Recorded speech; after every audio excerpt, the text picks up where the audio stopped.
बिस्मिल्लाहिर्रहमानिर्रहीम। अस्सलाम वालेकुम प्यारे दोस्तों, 1400 साल गुजरने के बाद नबी करीम सल्लल्लाहु अलैहि वसल्लम के वालिद हज़रत अब्दुल्लाह की कब्र क्यों खोली गई। प्यारे दोस्तों, आपसे गुजारिश है कि इस वीडियो को आखिर तक ज़रूर देखिएगा। प्यारे दोस्तों, हजूर पाक सल्लल्लाहु अलैहि वसल्लम के वालिद हज़रत अब्दुल्लाह को अल्लाह ताला ने बहुत ज़्यादा खूबसूरती अता की थी। जो भी उन्हें देखता था अपने दांतों तले उंगलियां दबा देता था। इसीलिए मक्का वाले भी आपसे बहुत मोहब्बत करते थे, क्योंकि हज़रत अब्दुल्लाह अपने चेहरे की खूबसूरती के साथ साथ दिल के भी बहुत अच्छे इंसान थे। गरीबों की मदद करना, यतीमों के लिए सहारा बनना और बेवा औरतों के लिए दौड़ दौड़ कर काम करना, ये उनकी जिंदगी के खास अमल थे। हज़रत अब्दुल्लाह के चेहरे पर एक नूर चमकता था, जो इस बात का इशारा था कि ये एक ऐसे नबी के बाप हैं जो सारी दुनिया से गुमराही को ख़त्म करेगा। एक दिन हज़रत अब्दुल्लाह बाजार से गुजर रहे थे कि एक बहुत मशहूर जादूगर औरत ने हज़रत अब्दुल्लाह को अपने पास बुलाया। वो जादूगर औरत बहुत ज़्यादा खूबसूरत थी और वो अपने इल्म और हुनर की वजह से लोगों में मशहूर भी बहुत थी। उसने हज़रत अब्दुल्लाह रज़ियल्लाहु ताला अन्हु से कहा, ए अब्दुल्लाह, तुम्हारा बाप ने ज़मज़म का कुआं खोदते हुए नजर मानी थी। एक लड़के को ज़िबा करेंगे, फिर तुम्हारा नाम आ गया, लेकिन तुम्हारी जगह 100 ऊँटों को ज़िबा किया गया। आज मैं तुम्हें 100 ऊँट इस बात के बदले में दूंगी कि तुम मेरे साथ एक रात गुजार लो। हज़रत अब्दुल्लाह ने कहा, अरे नहीं नहीं, ये गुनाह की बात है, मैं ऐसा हरगिज़ नहीं कर सकता। मुझे मरना गवारा है, लेकिन ये बुरा काम करना मैं कभी गवारा नहीं कर सकता। और फिर हज़रत अब्दुल्लाह वहाँ से अपने घर को चले गए। कुछ दिनों के बाद हज़रत अब्दुल मुत्तलिब ने अपने बेटे अब्दुल्लाह की शादी मदीना की एक बहुत ऊंचे खानदान और उनकी लड़की हज़रत आमना रज़ियल्लाहु ताला अन्हा से तय कर दी। और फिर कुछ दिनों के बाद दोनों की शादी हो गई और हज़रत अब्दुल्ला हज़रत आमना रज़ियल्लाहु ताला अन्हा को लेकर अपने घर आ गए। उसी दिन शाम को हज़रत अब्दुल्ला को वही जादूगर औरत बाजार में फिर से मिली और वो कहने लगी, ए अब्दुल्ला, मैं बदकार औरत नहीं हूँ, बल्कि मैं एक शरीफ घराने से ताल्लुक़ रखती हूँ। मैंने उस दिन जो तुमसे कहा था मेरे साथ एक रात गुजार लो, वो सिर्फ इस वजह से कहा था, मैं ये तुम्हारे माथे पर आखिरी नबी का नूर देखा था। मैं चाहती थी कि वो नूर मेरे वतन में आ जाए और मैं उस नबी की माँ बन जाऊं, लेकिन तुम्हारी बीवी आमना में बाजी ले गई। हज़रत अब्दुल्ला अपनी बीवी आमना रज़ियल्लाहु ताला अन्हा से बहुत ज़्यादा मोहब्बत करते थे। हज़रत आमना रज़ियल्लाहु ताला अन्हा भी बहुत ज़्यादा खूबसूरत थी। शादी के 2 महीनों के बाद एक रात हज़रत अब्दुल्ला ने अपनी बीवी आमना से कहा कि ए आमना, मुझे 3 दिनों के बाद मुल्क शाम की तरफ कारोबार के लिए सफ़र करना है, ताकि कुछ पैसे कमा सकूं और अपने पैदा होने वाले बच्चे के लिए कुछ चीज़ें को इंतज़ाम कर सकूं। हज़रत आमना रज़ियल्लाहु ताला अन्हा ने कहा, आप चले जाएंगे तो मैं अकेली कैसे रहूँगी, मुझे आपके बगैर बिल्कुल भी अच्छा नहीं लगेगा। हज़रत अब्दुल्ला कहने लगे, ए आमना, तुम परेशान न होना, मैं जल्द वापस आ जाऊंगा और तुम्हारे लिए खूब अच्छे अच्छे तोहफे लेकर आऊंगा। और फिर 3 दिनों के बाद हज़रत अब्दुल्ला ने अपना सफ़र का सामान तैयार किया और ऊंट पर बैठकर मुल्क शाम की तरफ चल दिए। जब वो घर से निकल रहे थे तो हज़रत आमना रज़ियल्लाहु ताला अन्हा दरवाजे के पास खड़ी अपने शौहर को उम्मीद की नज़रों से देख रही थी और आंखों ही आंखों में उनसे कह रही थी कि जल्दी आना, मुझे आपके बगैर बिल्कुल भी अच्छा नहीं लगेगा। हज़रत अब्दुल्ला रज़ियल्लाहु ताला अन्हु का ऊँट चलता जा रहा था और हज़रत आमना रज़ियल्लाहु ताला अन्हा दरवाजे पर खड़ी अपनी मोहब्बत को दूर जाता देख रही थी। हज़रत अब्दुल्ला 10 लोगों के काफ़िले के साथ मुल्क शाम की तरफ रवाना हुए। रास्ते में उनकी तबीयत खराब हो गई और मदीना ही में अपनी नानी के घर रुक गए। वक्त तो गुजरता गया। हज़रत आमना हर रोज़ अपने शौहर का इंतज़ार करती और हर आने जाने वाले से उनकी खबर मालूम करती कि मेरे शौहर अब्दुल्ला कब आएंगे। लेकिन उनको कोई सही जवाब न मिलता। जब भी मक्का में कोई काफिला तिजारत करके वापस लौटता तो हजरत आमना रज़ियल्लाहु ताला अन्हा घर के दरवाजे पर कान लगाकर खड़ी हो जाती कि शायद मेरे शौहर अब्दुल्ला आ गए हैं। लेकिन बाद में खबर मिलती है कि हजरत अब्दुल्ला उस काफिले में नहीं है। 2 महीने के बाद उन 10 लोगों का काफिला मक्का वापस लौटा जिनके साथ हजरत अब्दुल्ला गए थे। उनके मक्का पहुंचने की खबर एक दिन पहले ही मशहूर हो गई। ये सुनकर हजरत आमना बहुत खुश हुई कि मेरे शौहर वापस आ रहे हैं। हजरत अब्दुल मुत्तलिब भी बहुत ज़्यादा खुश हुए और लोगों से पल पल की खबर लेते कि वो काफिला अभी कहाँ पहुँचा है, क्या कर रहा है, कितने दिनों में आएगा। जिस दिन ये काफिला मक्का पहुँचने वाला था उस रात हजरत आमना रज़ियल्लाहु ताला अन्हा ने खूब अच्छे कपड़े पहने और बहुत अच्छी तैयारी होकर घर में बैठ गई। हजरत आमना को हुज़ूर पाक सल्लल्लाहु अलैहि वसल्लम उस वक्त 4 माह का हमल था। आखिर वो सुबह भी आई जब ये 10 लोगों का काफिला मक्का पहुंचा। हजरत आमना दरवाजे से कान लगाकर खड़ी हो गई कि अभी मेरे शौहर आएंगे और मैं उनसे गले मिलकर बहुत खुश होंगी। हजरत अब्दुल मुत्तलिब को भी जैसे ही खबर हुई तो दौड़ते हुए काफिले के पास पहुंचे, लेकिन हजरत अब्दुल्ला नजर नहीं आ रहे थे। परेशान होकर काफिले वालों से पूछा कि मेरा लड़का अब्दुल्ला कहाँ है, वो नजर नहीं आ रहे। काफिले वालों ने जवाब दिया कि जाते वक्त मदीना के पास रास्ते ही में हजरत अब्दुल्ला की तबीयत खराब हो गई थी, इसलिए वो मदीना ही में अपनी नानी के घर रुक गए थे। उसके बाद हमें नहीं पता। ये सुनते ही हजरत अब्दुल मुत्तलिब ने अपने बड़े बेटे हारिस को कहा, ए हारिस, जल्दी से अपना घोड़ा निकालो और मदीना की तरफ सफर करो और जाकर देखो कि मेरे बेटे अब्दुल्ला की क्या हालत है और फिर जल्दी से आकर मुझे खबर दो। हजरत आमना का दिल आज भी फिर टूट गया। वो उम्मीद बांधे बैठी थी कि आज मेरे शौहर आएंगे, लेकिन खबर तो कुछ और पहुंची। इधर हजरत हारिस ने बहुत तेजी से अपना घोड़ा मदीना की तरफ दौड़ाया। 3 दिनों के सफर के बाद वो मदीना पहुंचे और नानी के घर जाकर मालूम किया कि हजरत अब्दुल्ला कहाँ हैं। तो एक दिल को दहला देने वाली खबर ने उनके कानों में पड़ी। घर वालों ने बताया कि ए हारिस, अब्दुल्ला की तबीयत बहुत ज़्यादा ख़राब थी, उन्हें दिल का दौरा पड़ा था और उनकी अभी 1 महीने पहले वफात हो चुकी है। हमने उन्हें नबीना नाम की जगह पर दफन कर दिया है। ये सुनकर हजरत हारिस की भी आंखों से आंसू आ गए। वो भी अपने छोटे भाई अब्दुल्ला से बहुत ज़्यादा मोहब्बत करते थे। फिर ये वापस मदीना पहुँचे और अपने बाप हजरत अब्दुल्ला को खबर दी मक्का आकर। तो हजरत अब्दुल्ला के होश उड़ गए। अचानक उनकी आंखों से आंसू बहने लगे और अपने बेटे अब्दुल्ला की वफात का गम बर्दाश्त ना कर सके, लेकिन फौरन खुद को संभाला और सारे लोगों को जमा करके कहा, ए लोगों, आमना को इसकी खबर ना होने देना क्योंकि वो हमल से है। मैं चाहता हूँ कि मेरे अब्दुल्ला की नस्ल आगे चले और बे औलाद ना रहे। वो उसके घर में एक लड़का हो जो मेरे अब्दुल्ला का वारिस बने।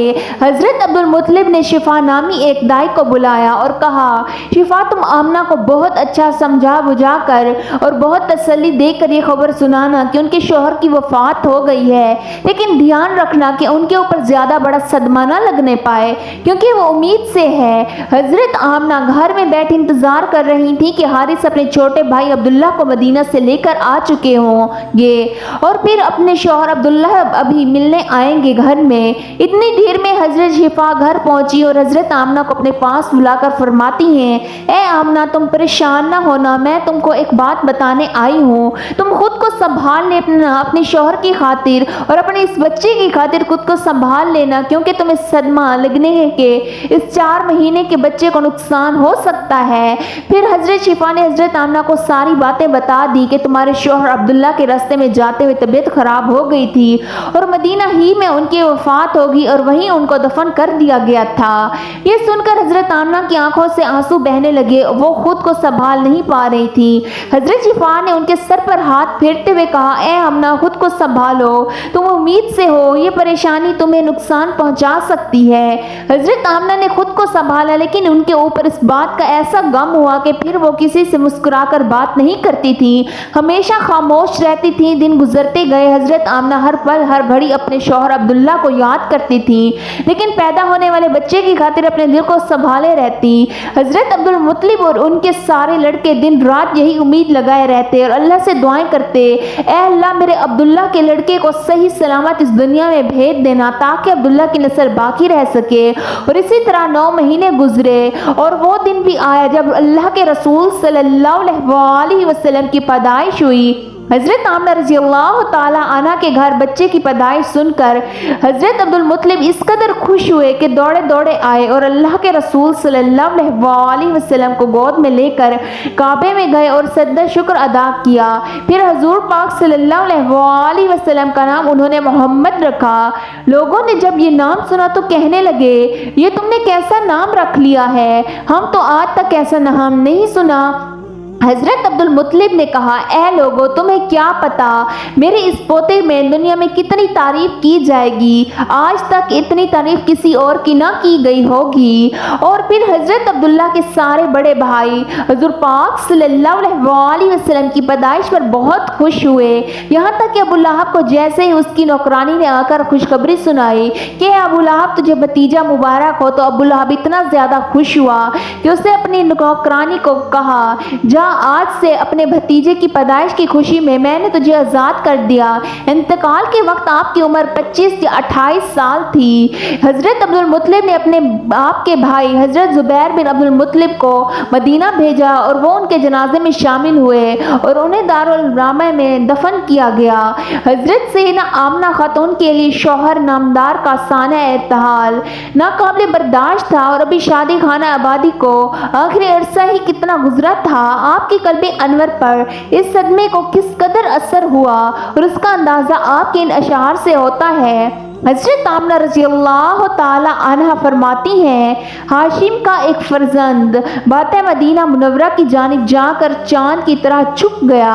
वो लहद में बहादुर जवान के शोरे गुल यानी आओ अबाकार के साथ जाकर सो गया। मुराद ये कि लोगों को रोता छोड़कर मौत ने जो ही उसको पुकारा उसने फौरन लब्बैक कह दिया। अफसोस के हाशिम की इस फर्जंद की नज़ीर मौत ने अब दुनिया में नहीं छोड़ी। उनके दोस्त शाम के वक्त उसकी लाश को उठाए जा रहे थे और वो राज़े मोहब्बत और क़ीदत कांधा बदलते हुए उसके औसाफ बयान करते चले जा रहे थे। अगरचे मौत ने उनको हमसे दूर कर दिया है, मगर इसमें तो कोई शक नहीं वो बहुत ज़्यादा सखी और गरीबों से हमदर्द थे। उनकी याद तो नहीं भूल सकती। ये मदीना मुनव्वरा के रहने वाले अंसारी हैं और मशहूर सहाबी हज़रत जाबिर रज़ी अल्लाह ताला अन्हु के वालिद माजिद हैं। कबीले अंसार में ये अपने ख़ानदान बनी सलमा के सरदार रहमतुल लिल आलमीन सल्लल्लाहु अलैहि वसल्लम के बहुत ही जानिसार सहाबी हैं। जंग बदर में बड़ी बहादुरी और जानबाजी के साथ कुफार से लड़े और एक जंग ओहद के दिन सबसे पहले जाम शहादत से सिराब हुए।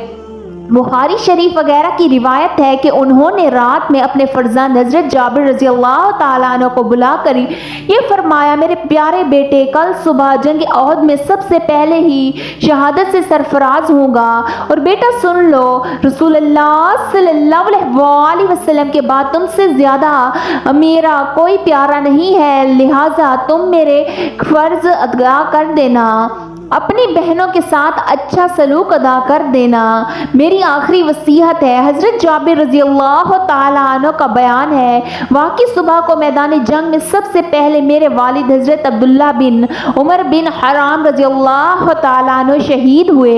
हज़रत जाबिर रज़ी अल्लाह ताला अन्हु कहते हैं कि जंग ओहद के दिन जब मेरे वालिद हज़रत अब्दुल्ला अंसारी रज़ी अल्लाह ताला अन्हु की मुक़द्दस लाश को उठाकर बारगाह रिसालत में लाए तो उनका हाल था कि काफिरों ने उनके कान और नाक को काट कर उनकी सूरत बिगाड़ दी थी। मैंने चाहा कि उनका चेहरा खोल कर देखूं तो मेरी बिरादरी और कुंबा कबीले वाले ने मुझे इस ख्याल से मना कर दिया।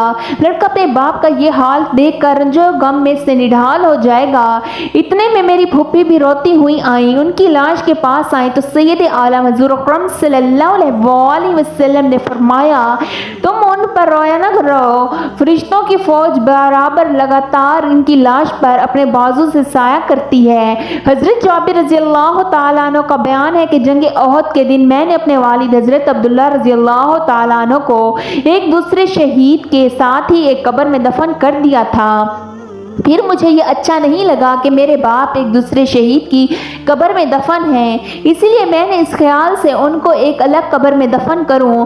6 ماہ بعد میں نے ان کی قبر کو کھودا، لاش مبارک کو نکالا تو وہ بالکل اسی حالت میں تھی جس حالت میں ان کو دفن کیا گیا تھا، اور ان کے کان پر کچھ تغیر ہوا تھا۔ اور ابن سعد کی روایت ہے کہ حضرت عبداللہ رضی اللہ تعالیٰ عنہ کے چہرے پر زخم لگا تھا اور ان کا ہاتھ ان کے زخم پر تھا۔ جب ان کے ہاتھ کو ان کے زخم سے ہٹایا گیا تو زخم سے خون بہنے لگا، اور پھر جب ان کا ہاتھ ان کے زخم پر رکھ دیا گیا تو خون بند ہو گیا، اور ان کا کفن جو ایک چادر تھی جس سے چہرہ چھپا دیا گیا تھا اور ان کے پیروں پر گھاس ڈال دی گئی تھی، چادر اور گھاس دونوں کو ہم نے اس طرح پڑا ہوا دیکھا کہ پھر اس کے بعد مدینہ منورہ میں نہروں کی کھدائی کے وقت جب حضرت امیر معاویہ رضی اللہ تعالیٰ عنہ نے یہ اعلان کرایا کہ سب لوگ میدان احد سے اپنے مردوں کو ان کی قبروں سے نکال کر لے جائیں، حضرت جابر رضی اللہ تعالیٰ عنہ فرماتے ہیں کہ میں نے دوبارہ 40 سال برس کے بعد اپنے والد ماجد حضرت عبداللہ رضی اللہ تعالیٰ عنہ کی قبر کھود کر ان کی مقدس لاش کو نکالا تو میں نے اس حال میں پایا اپنے زخم پر ہاتھ رکھے ہوئے تھے، جب ان کا ہاتھ اٹھایا تو زخم سے خون بہنے لگا، پھر جب ہاتھ زخم پر رکھ دیا گیا تو خون بند ہو گیا، اور ان کا کفن جو ایک چادر کا تھا بدستور صحیح و سالم تھا۔ حضرت طلحہ بن عبیر رضی اللہ تعالیٰ عنہ فرماتے ہیں کہ میں اپنی زمین کو دیکھ بھال کے لیے غابہ جا رہا تھا تو راستے میں رات ہوگی، اسی لیے حضرت عبداللہ بن عمر بن حرام رضی اللہ تعالیٰ عنہ کی قبر کے پاس ٹھہر گیا۔ جب کچھ رات گزر گئی تو میں نے ان کی قبر سے تلاوت کی اتنی بہترین آواز سنی، اس سے پہلے اتنی اچھی قرأت میں نے کبھی بھی نہیں سنی تھی۔ جب میں مدینہ منورہ کو لوٹ کر آیا تو میں نے حضور پاک صلی اللہ علیہ وسلم سے اس کا تذکرہ کیا تو آپ نے ارشاد فرمایا کہ اے طلحہ، تم کو یہ معلوم نہیں کہ خدا نے ان شہیدوں کی ارواح کو قبض کر کے زبر جد اور یاقوت کی بلندیوں میں رکھا ہے اور ان بلندیوں کو جنت کے باغوں میں آویزہ فرما دیا ہے۔ جب رات ہوتی ہے تو یہ روحیں بلندیوں سے نکل کر ان کے جسموں میں ڈال دی جاتی ہیں، پھر صبح کو اپنی جگہوں پر واپس لائی جاتی ہیں۔ سبحان اللہ۔ یہ کچھ روایات اس بات کا ثبوت ہے کہ حضرت شہدائے کرام اپنی اپنی قبروں میں پورے لازم حیات کے ساتھ زندہ ہیں اور اپنے جسموں کے ساتھ جہاں چاہیں جا سکتے ہیں، تلاوت کر سکتے ہیں، دوسرے قسم کے تصویرات بھی کر سکتے ہیں۔ پیارے دوستو، اللہ تعالیٰ سے دعا کرتے ہیں کہ اللہ تعالیٰ اپنے پیارے حبیب حضرت محمد مصطفیٰ صلی اللہ علیہ وسلم کے بتائے ہوئے راستے پر چلنے کی توفیق عطا فرمائے۔ اللہ تعالیٰ سے دعا کرتے ہیں کہ اللہ تعالیٰ ہمیں شیطان کی شر سے محفوظ رکھیں۔ اللہ تعالیٰ سے دعا کرتے ہیں کہ اللہ تعالیٰ ہمارے والدین کا سایہ ہمارے سروں پر ہمیشہ ہمیشہ کے لیے قائم و دائم رکھیں۔ اللہ تعالیٰ ہم سب کے نصیب بہت اچھے بنائیں۔ اللہ تعالیٰ ہمیں 5 وقت کا نمازی بنائے۔ اللہ تعالیٰ سے دعا ہے کہ اللہ تعالیٰ ہمارا خاتمہ ایمان پر فرمائے۔ آمین ثم آمین یا رب العالمین۔